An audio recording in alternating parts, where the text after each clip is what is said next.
Hi అండి. అందరికీ నమస్కారం. Welcome back to our channel Greeshma vlogs. ఇంట్లో బ్రెడ్‌ని వేస్ట్ చేయకుండా సూపర్ టేస్టీ డెజర్ట్‌గా మార్చుకోవచ్చని మీకు తెలుసా? ఈరోజు మనం చేసేది చాలా ఈజీ, అలాగే budget friendly and mouth watering recipe bread pudding. సాఫ్ట్‌గా, స్వీట్‌గా, మెల్ట్ ఇన్ మౌత్ టెక్స్చర్‌తో ఉండే ఈ డెజర్ట్ అందరికీ నచ్చేస్తుంది. ఓన్లీ 4 ఇంగ్రీడియెంట్స్‌తో క్విక్‌గా ప్రిపేర్ చేయొచ్చు. మరి లేట్ ఎందుకు? రెసిపీ స్టార్ట్ చేద్దామా? ముందుగా స్టవ్ ఆన్ చేసుకొని దాని మీద కడాయి పెట్టి ఒక 1 కప్ షుగర్ అయితే వేసుకొని దాన్ని మెల్ట్ చేసుకోవాలి మెల్లగా. హై ఫ్లేమ్‌లో మాత్రం పెట్టకండి, మాడిపోతుంది. సిమ్‌లోనే కలుపుకుంటూ షుగర్‌ని మెల్ట్ చేసుకోవాలి. ఈ షుగర్ మెల్ట్ అవ్వడానికి దగ్గర దగ్గర ఒక 10-15 మినిట్స్ అయితే ఖచ్చితంగా పడుతుంది. లేట్ అవుతుందని చెప్పి ఎప్పుడు హై ఫ్లేమ్‌లో మాత్రం పెట్టొద్దు, మాడిపోతుంది. షుగర్ కరగడం మొదలైన తర్వాత ఒక్క 1 టేబుల్ స్పూన్ వాటర్ అయితే వేయండి. ఈ వాటర్‌ని మనం యూజ్ చేస్తాము ఈ షుగర్ మెల్ట్ అవ్వడానికి. ఇంకా ఎక్కువ వాటర్ మాత్రం యూజ్ చేయం. అలా కలుపుతూ ఉంటే షుగర్ అంతా మెల్ట్ అవుతుంది. ఒక 10 మినిట్స్ తర్వాత మనకి ఇలా అయితే అవుతుంది. ఈ టెక్స్చర్ వచ్చినప్పుడు ఒక హాఫ్ టేబుల్ స్పూన్ నెయ్యిని వేసేసి ఒకసారి కలుపుకున్న తర్వాత మనం స్టవ్ అయితే ఆఫ్ చేసేయాలి. ఖచ్చితంగా ఈ టెక్స్చర్ అయితే రావాలి. ఇలా వస్తేనే బ్రెడ్ పుడ్డింగ్ చాలా చక్కగా వస్తుంది. ఇంకా ఎక్కువసేపు మీరు స్టవ్ మీద గానీ ఉంచేస్తే ఇది గట్టిగా క్రిస్టల్ షుగర్ లాగా ఫామ్ అయిపోతుంది. కాబట్టి ఇలా వచ్చిన తర్వాత స్టవ్ ఆఫ్ చేసేసి మీరు ఎందులో అయితే బ్రెడ్ పుడ్డింగ్ చేద్దాం అనుకుంటున్నారో ఆ మౌల్డ్‌లోకి ఈ షుగర్ సిరప్ అంతా ట్రాన్స్‌ఫర్ చేసుకోవాలి.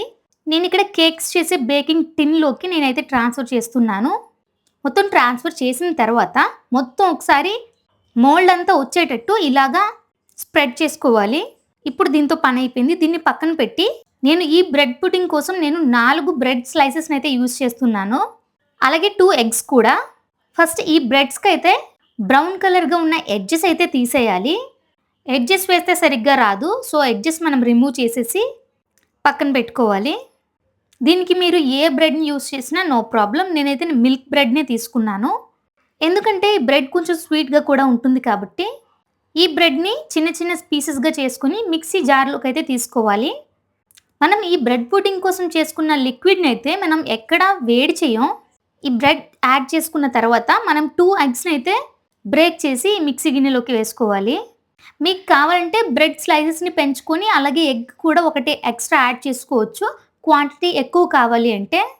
అలాగే దీనిలోకి 1 కప్పు పాలనైతే వేసుకోవాలి. అంటే నేను షుగర్ ఎంత తీసుకున్నానో క్యారమెల్ కోసం అదే కప్పుతో 1 కప్ పాలనైతే తీసుకున్నాను. అలాగే మీ టేస్ట్‌కి తగ్గ షుగర్ అయితే వేసుకోవచ్చు. నేను ఒక 4 టేబుల్ స్పూన్స్ అయితే వేశాను.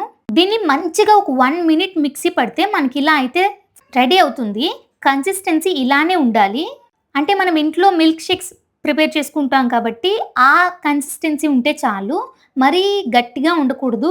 అలాగే వాటర్ లాగా, లిక్విడ్ లాగా ఉండకూడదు. ఇలాగా కొంచెం థిక్‌గా ఉండే మిల్క్ షేక్ లాగా వస్తే చాలు.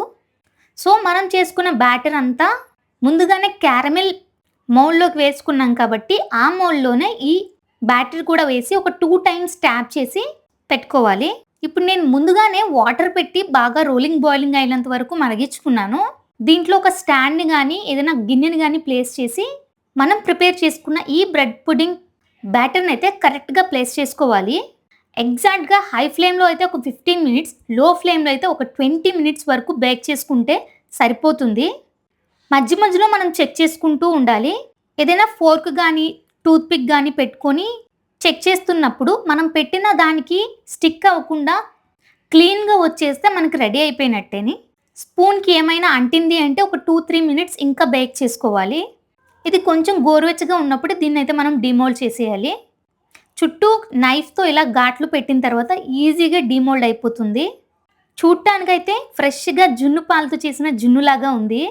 అప్పుడప్పుడు పిల్లలకి తినటానికి ఏం చేయాలో తెలియనప్పుడు ఇలా అయితే చేసి పెట్టండి.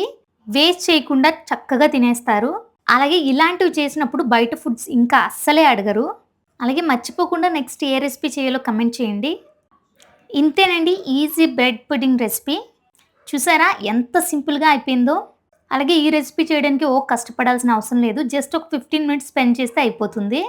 మీకు నచ్చితే డెఫినిట్‌గా ట్రై చేయండి అండ్ కమెంట్స్‌లో మీ ఫీడ్‌బ్యాక్ చెప్పండి. ఈ వీడియో నచ్చితే లైక్, షేర్ చేయడం మర్చిపోవద్దు. ఇలాంటి మరిన్ని వీడియోస్ కోసం మన ఛానల్‌ని సబ్స్క్రైబ్ చేసుకోండి. మళ్ళీ నెక్స్ట్ వీడియోలో కలుద్దాం. Bye bye.